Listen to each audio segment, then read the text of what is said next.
আসসালামু আলাইকুম viewers, tasty cooking ইজওয়ে থেকে আপনাদের সবাইকে স্বাগতম।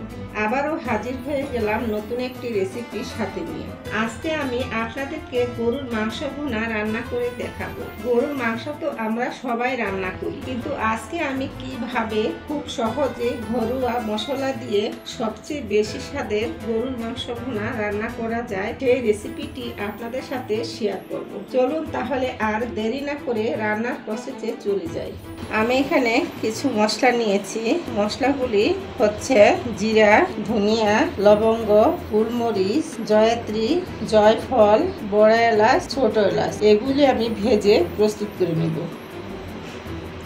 চুলায় প্যান বসিয়ে দিয়েছি। এবার আমি এখানে ধনিয়া দিয়ে দিচ্ছি। ধনিয়াগুলি একটু প্রথমে ভেজে নেব।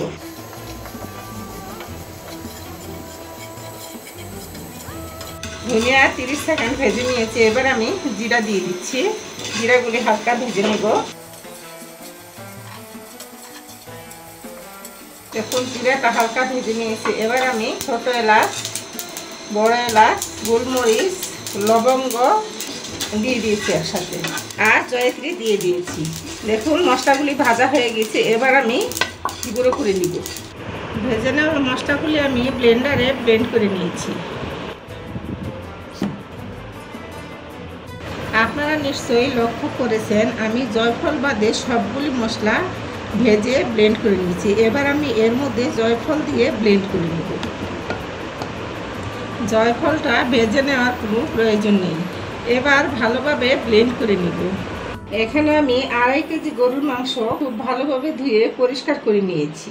এবার আমি এর মধ্যে পেঁয়াজ কুচি দিয়ে দিচ্ছি, রসুন দিয়ে দিচ্ছি, 2 টেবিল চামচ পরিমাণ রসুন বাটা দিয়ে দিচ্ছি, 2 টেবিল চামচ আদা বাটা দিয়ে দিচ্ছি, 2 টেবিল চামচ হলুদ গুঁড়া দিয়ে দিচ্ছি, 3 টেবিল চামচ লাল মরিচের গুঁড়া দিয়ে দিচ্ছি, 4-5টি তেজপাতা দিয়ে দিচ্ছি, 3টি দারুচিনি দিয়ে দিচ্ছি, 1 কাপ সয়াবিন তেল দিয়ে দিচ্ছি, আর দিয়ে দিচ্ছি স্বাদ মতো লবণ। এবার ব্লেন্ড করে নেওয়া মশলাগুলো দিয়ে দিচ্ছি। এখানে আমি ব্লেন্ড করে নেওয়া মশলাটা 4 টেবিল চামচ পরিমাণ দিয়েছি। এবার আমি সবগুলি একসাথে মিক্স করে নিব।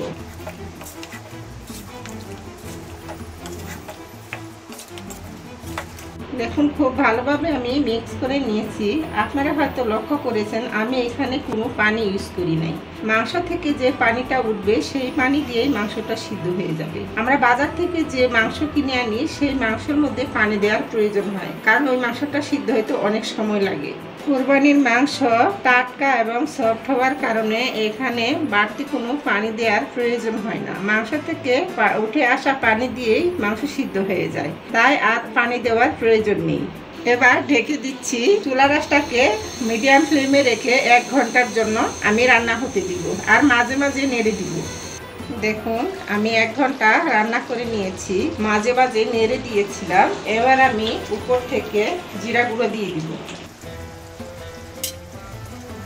জিরা গুঁড়ো দিয়ে 2 মিনিটের মতো রান্না করব। জিরা গুঁড়ো দিলে এটা ফ্লেভারটা অনেক সুন্দর আসে। এইভাবে 2 মিনিট রান্না করে নেব। 2 মিনিট রান্না করে নিয়েছি। মাংসগুলি খুব সুন্দরভাবে সিদ্ধ হয়ে গিয়েছে। এবার আমি উঠিয়ে নেব।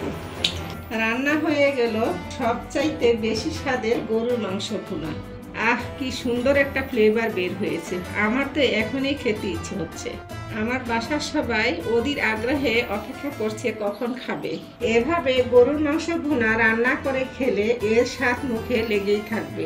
আপনারা আমার প্রসেসে রান্না করে খেলে অবশ্যই বুঝবেন এটি আসলে কতটা মজা। তাই আপনারা অবশ্যই এটি বাসায় ট্রাই করবেন, আর আমাকে কমেন্ট করে জানাবেন আপনাদের কাছে কেমন লাগলো এই রেসিপিটি। ইনশাল্লাহ কথা হবে পরবর্তী নতুন কোন রেসিপি সাথে নিয়ে। আল্লাহ হাফিজ।